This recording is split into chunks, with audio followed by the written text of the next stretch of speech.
Morning world, welcome to Friday 14th of October, and we've got a bit of prep to do because I've got a delivery coming in about an hour.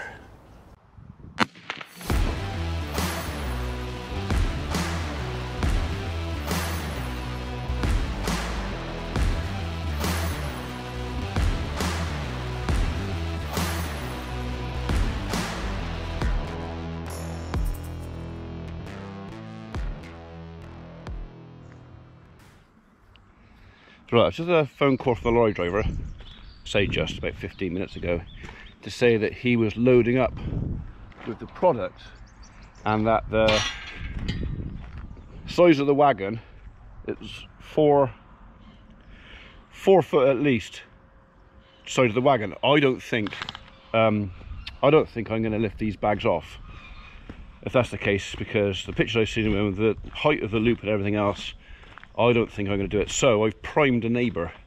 So Mr. Jones, who's actually going to spread it for me as well, I've rung him up and said, are you available? He said, yeah, I'll pop down and do that, no problem. So what I might do is replan what I'm doing. If I can get Ed to come down and unload the wagon in the front yard, if I take all my pallets out into the yard, then literally I can grab a pallet, put it on the floor, back off. Eddie can get the bag, put it on the pallet, and then when he backs off, I can bring the pallet in here, and then I can literally stack them and put them where I want. So depending on what, because there's 3 different products on there, I need to keep them separate. Yeah, so hopefully we're going to get the first set of stuff spread next week. Again, Ed's going to do that for me, and I've said I'll wait for him to do it at his convenience. He's helping me out, so I'll literally work around him. A couple of days here or there, it's going to make very little difference as far as I'm concerned. As long as it goes on before it gets really wet, we should be fine. Cattle have got to be shut in next week anyway because of TB.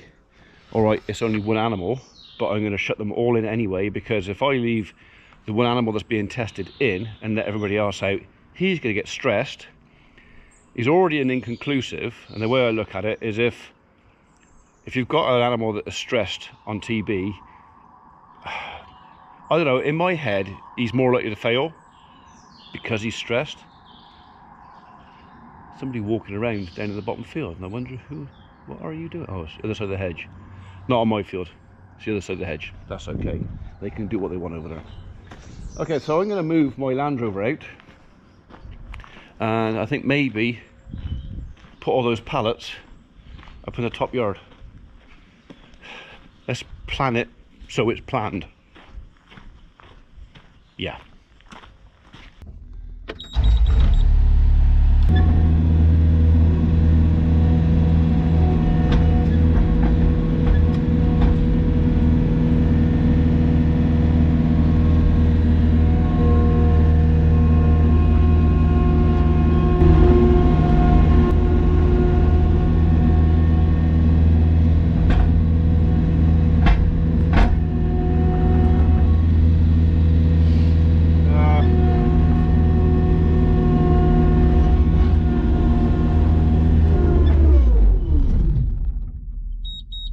Oh no, don't do that to me.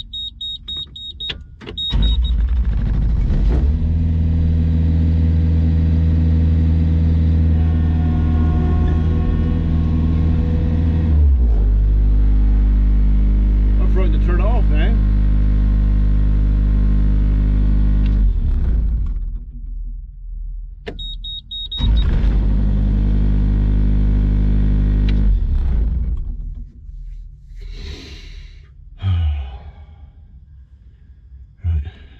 Wait for the wagon to come.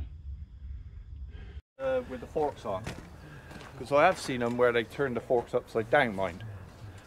Where we used to load it, yeah, they put the forks on upside down. So the other option I've got is I got a big bale spike, Yeah. which would have the centre big spike at the top of where the thing. Yeah. So I've prepared myself. I put a pipe over that just in case. Right. So we might. Yeah. Quite high, isn't it? It's quite high. Up to that. Yeah. Oh, he goes. Yeah. No, try it. I mean, I could very nearly sit a pallet on top of your cab. you do it. So, yeah.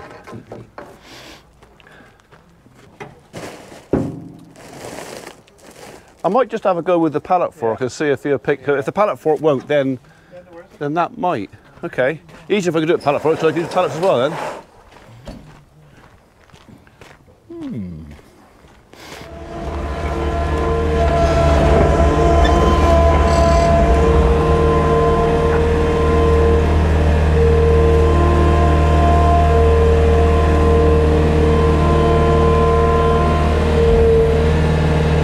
Not quite.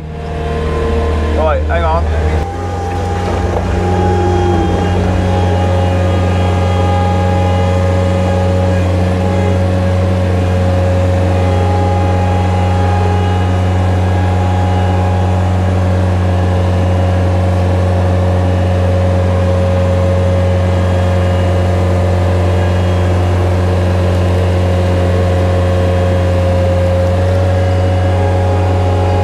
Clear at top.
Decided I could do it myself. It's a bit of a struggle and the machine's still being a pain in the bum, but we're getting there slowly.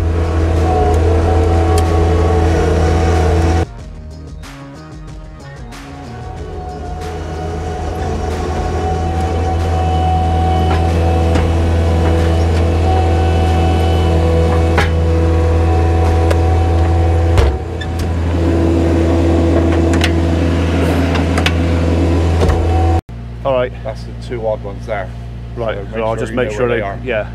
I'll probably get some marker pen or a spray or something and just spray them up. Yeah, So I don't know what the difference between.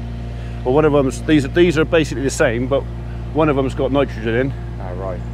And as much as well, that's got some in. Yeah. But no, there's those other ones. I think they've got the nitro in. with the green label. Yeah. Yeah. Yeah. All right. All right. Yeah, we're getting there.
really to get off.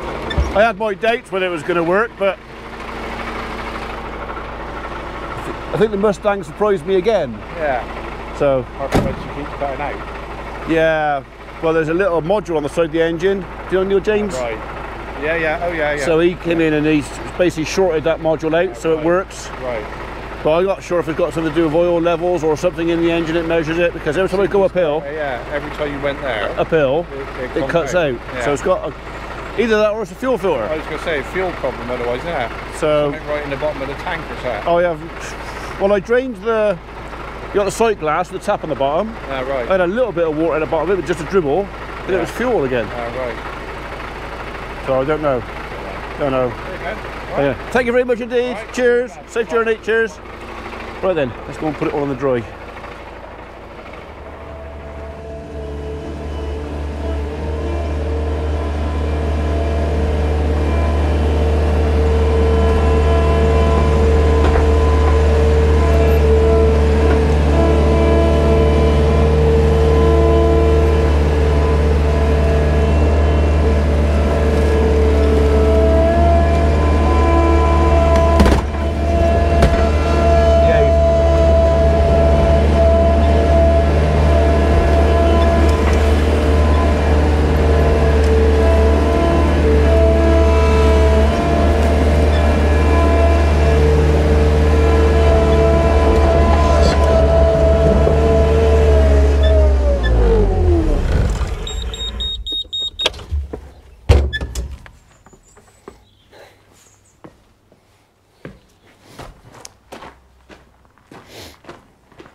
See, that still sounds like a fueling problem to me. Every time I pull forward, he wants to stop. But then it'll start again.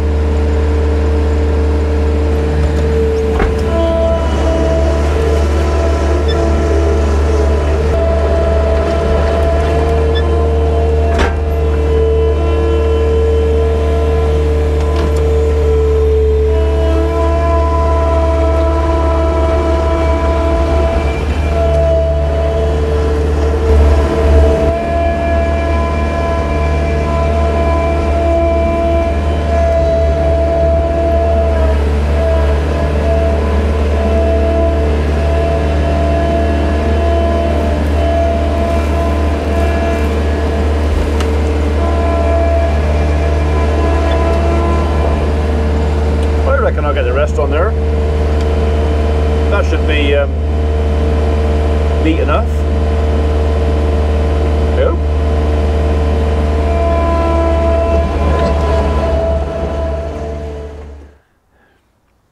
Don't look like 10 grand, does it? It looks like 3, but no, sadly it's not. Right, so the bags with the orange tops are what we are going to be spreading hopefully next week. There is no nitrogen in this. In fact, here's a label. That is what we've got in there. You can always freeze your frame if you want to have a look, see what's actually in the bag. All right, so yeah, no nitrogen in these. The green bags, however, do contain nitrogen. It's a protected nitrogen, so we're looking at 20% nitrogen, and then plus another 7. Uric nitrogen, 13%. Oh, it's quite a lot in there. Calcium, 6%. Sodium, 8%. Sulfur trioxide, soluble in water, 21%. So that is sort of more of a growth stimulant for next spring's grass. This is all what I think they call a protected nitrogen. So if for any reason we don't get any suitable weather, this just doesn't disappear into the atmosphere. They reckon that a much higher percentage of the nitrogen in this gets taken up by the plant than just straight nitram. I mean, we always use nitram because it was cheap. You know, you chuck it on, if a bit gets into the atmosphere, well, it doesn't matter because it's cheap. Well, it's no longer cheap. Now it's blooming expensive. So the protected nitrogen, I think, although it costs more to buy and put on, it hopefully more of it gets in the ground. So pound for pound, I think is as good value. I hope. That's what I believe. That's what I've been told. Yeah. Oh, I've got to think positive. Right, I'm going to put stuff away. Tractor can go back in the shed. Land Rover can go back in the shed when I've got the house and get the keys. And then we are done. That is it. That's not too bad. We're done by midday.